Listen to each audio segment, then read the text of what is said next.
여러분, 세상의 정권과 정부만 바뀌어도 가치관이 달라지는 거야. 전에는 이게 힘을 썼는데 이거 받은 것 때문에 평생이 굴레가 되는 거야. 낙인이 찍히는 겁니다.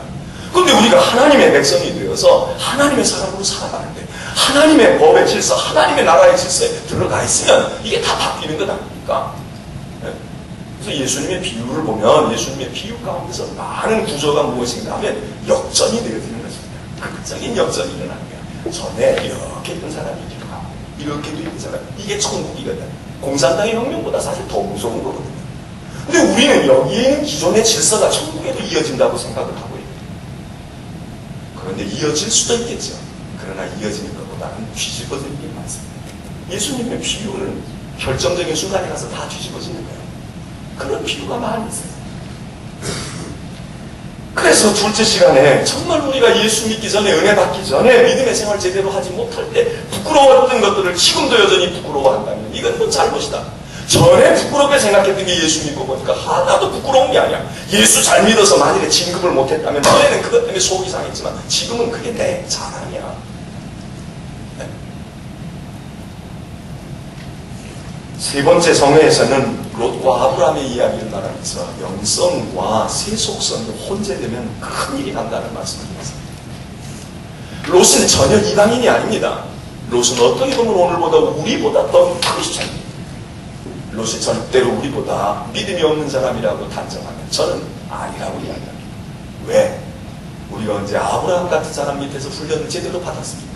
저는 이번에 와서 우리 고장로님 말씀 듣고 또 조금 전에 김 목사님 말씀 듣고 김정승 목사님 말씀 듣고 우리 감리자님도 아까 그런 얘기했지만 한림교회 이야기를 듣고 있느라는 말이에요. 같은 교회인데 왜 이렇게 다르냐는 거예요.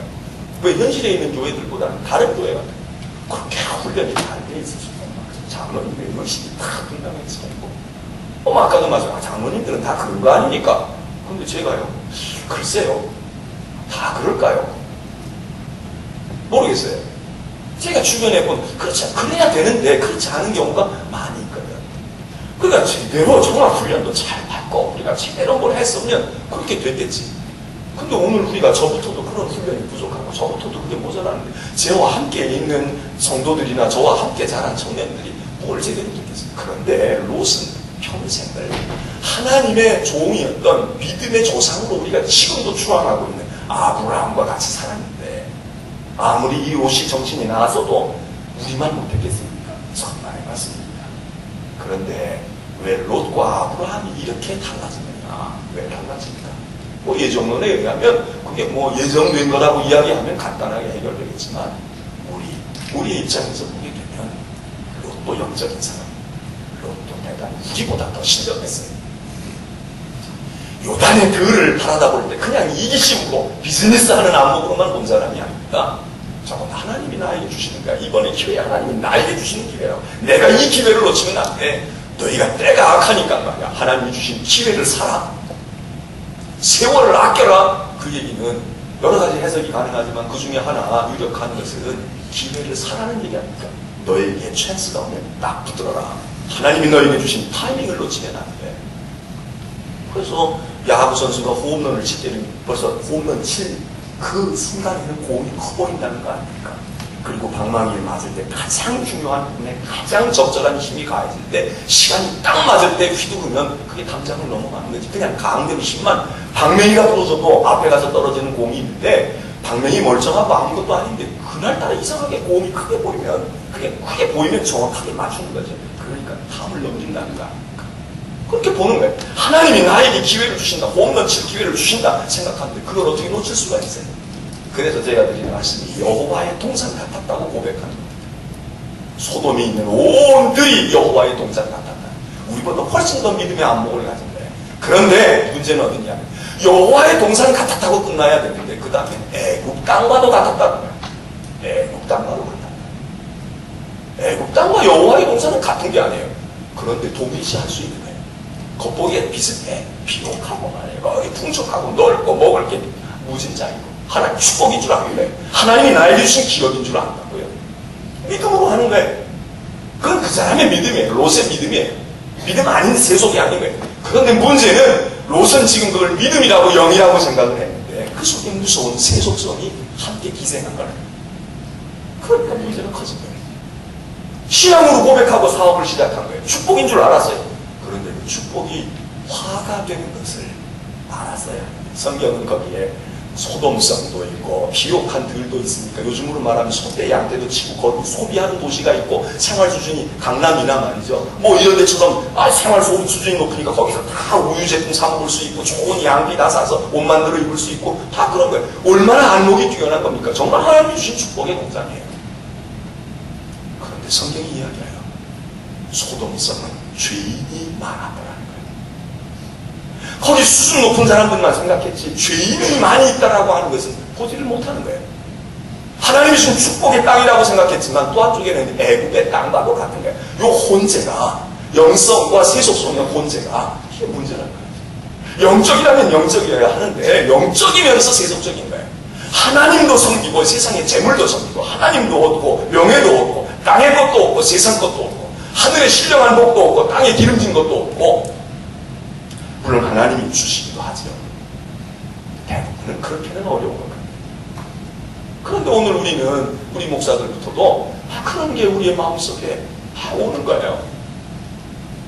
롯의 세속성이 영성과 혼합되어질 때 어떻게 보면 굉장히 영적인데 어떻게 보면 세속적이에요. 오늘 우리가 믿음에 서입니까? 여러분 축복이 하나님의 축복으로만 생각되지 않고 마귀도 우리에게 축복을 줄 수 있다는 걸 알고 계십니까? 어떤 때는 주님의 길은 십자가의 길인데 마귀가 우리에게 주는 길은 피만한 길입니다. 주님이 40일 금식하실 때 사단은 나타나서 너 십자가 더 메고 너 굶어 죽어라 그러지 않고 배부르게 할 길을 가르쳐줍니다. 단숨에 주님의 사역을 이룰 수 있는 비법을 가르쳐줍니다. 예수님이 사단과 손을 잡았으면 훨씬 빠르게 사역을 끝냈을지도 몰라요. 뭐라고 이야기합니까? 사단이 사람들의 마음을 내가 너무 잘 알아. 저 인간들의 심리를 내가 너무 잘 안다. 그러니까 너는 돌멩이 가지고 괜히 생고생할 것 없어. 내가 다 알고 있으니까 떡 만들어 먹고 그렇게 생고생하고 기도하고 그럴 거 없다고 나하고 앉아서 얘기만 하면 돼. 나에게 엎드려 전화권 하라. 성전에서 한번 뛰어내려서 내가 하나님의 아들이라는 걸 보여. 그러면 내가 그걸 심어줄 거야. 하나님의 나라는 쉽게 이루어진다는 거지. 마귀가 뭐 마귀의 나라를 이루는데 너 전향해가지고 전향서 쓰고 그 얘기 아닙니다. 하나님의 나라를 내 방식으로 하지 말고 금식하고 그렇게 조랑하는 것으로 하지 마. 나하고 손잡으면 빠른 시간 내에 그래 너 나한테 절 한 번 하면 내가 이 왕국을 건네준다니까. 사람의 마음은 내가 다 알고 있어. 저들의 니드가 무언지 내가 다 알고 있다고. 내가 채워준다고. 예수님은 우리의 니드를 우리의 요구를 채워주시기도 했지만 예수님은 어떤 때 우리를 실망시키신 분입니다. 보리떡으로 우리의 배를 채워주기도 했지만 어떤 때는 주님이 매물을 차게 안 하시는 거야. 내가 이 떡을 먹여주려고 온 게 아니라 하늘의 떡을 먹어야 돼. 너 이 떡 먹고 배부른 맛에 오늘도 따라오고 내일도 따라오냐. 주님이 맨날 오병이어 기자회견을 했습니까? 그건 한두 번 이야기야. 너희가 이걸 먹어야 되는 건 하늘에 내려온 떡을 먹어야 되고 하늘에 내려온 떡은 나야. 요한복음은 그렇게 오병이어를 풀고 있어요. 나를 먹어야 돼. 나를 먹어야 돼. 너희가 이 보리떡만 자꾸 먹으려고 기적의 떡만 먹으려고 해? 아니야. 하늘에 내려온 떡을 먹어야 돼. 우리는 예수님이 우리의 요구를 채워주시는 분이면 틀림이 없어요. 병든 자를 고쳐주시고 가난한 자를 부하게 하시고. 그런데 왜 부하게 하시고 왜 병을 고쳐주셨을까? 고침받고 부하게 되고 난 다음에 그 다음에 그 주님을 위하여 내 건강과 내 생명과 내가 얻은 부와 내가 가지고 있는 행복을 주님을 위하여 이전보다 더 헌신하고 더 내놓는 아닙니까? 롯과 아브라함은 종이 한 장 차이입니다. 롯과 아브라함은 종이 한 장 차이입니다. 그러나 한 사람은 믿음의 조상이 되고 한 사람은 믿음의 계보로부터 떨어져 나갑니다. 우리가 이걸 잘 생각해야 됩니다. 여러분 교회 안 나오고 믿음의 생활 안 하고 주일도 성수하지 못하는 사람도 문제지만 주일날 꼬박꼬박 오고 저희 교회도 그런 분이 있어요. 안타까운 건 뭐냐면 차라리 주일날 안 오고 설교를 안 들었으면 설교를 안 들어서 그랬다고 생각을 할 수 있는 경우 꼬박꼬박 새벽에 오고 꼬박꼬박 기도도 제일 늦게까지 하고 가요. 성경도 꼬박꼬박 자. 교회가 가르쳐준 제도적인 면에 있어서는 점수를 매기면 누구도 못지 않은 거야. 그런데 목사가 볼 때는 이게 뭐 어디서부터 잘못된 건지 근본적으로부터 잘못되어 있어요. 동기부여가 잘못되어 있고 목표와 지향점이 잘못되어 있어요. 모르는 교인들이 볼 때는 굉장히 좋은 교회이고 아주 일을 잘하고 헌신 자기 돈 들여서 다 해. 몸으로 정말 아파도 와서 일하는 거예요. 그런데 교회의 부흥이 결정적인 걸림돌이 되는 사람들이 있는 거예요. 자기는 계속 기도하고 있어요. 말씀 들을 때 졸지도 않아요. 제가 말씀드렸죠. 성경을 필사본을 7, 8번을 쓴 사람도 있어. 오늘 우리에게 있어서 로세 계열들이 적지 않습니다. 오늘 저 세상에 예수를 모르는 사람도 문제가 있지만 예수 믿고 구원 얻은 우리들이 예수 믿고 거듭남의 확신을 자기는 가지고 있고 누가 봐도 정말 그리스도인 중에 그런 그리스도인이 없어요. 교회 안에 그 사람만큼 교회를 잘하는 사람도 없어요. 그런데 정말 예수가 아닌가? 정말 그리스도인 적인가? 고민되는 경우가 있다. 우리가 세속성을 벗지 않는 영성은 세속성만 있는 것보다 어려운 것입니다. 더 힘든 겁니다. 암세포를 가지고 비유를 했어요. 건강한 사람의 암세포가 생기면 이건 걷잡을 수 없어요. 차라리 다 늙고 기운이 빠진 사람에게 암이 들어가면 암을 세속성으로 보자고요. 그게 들어가면 그 힘을 못 써.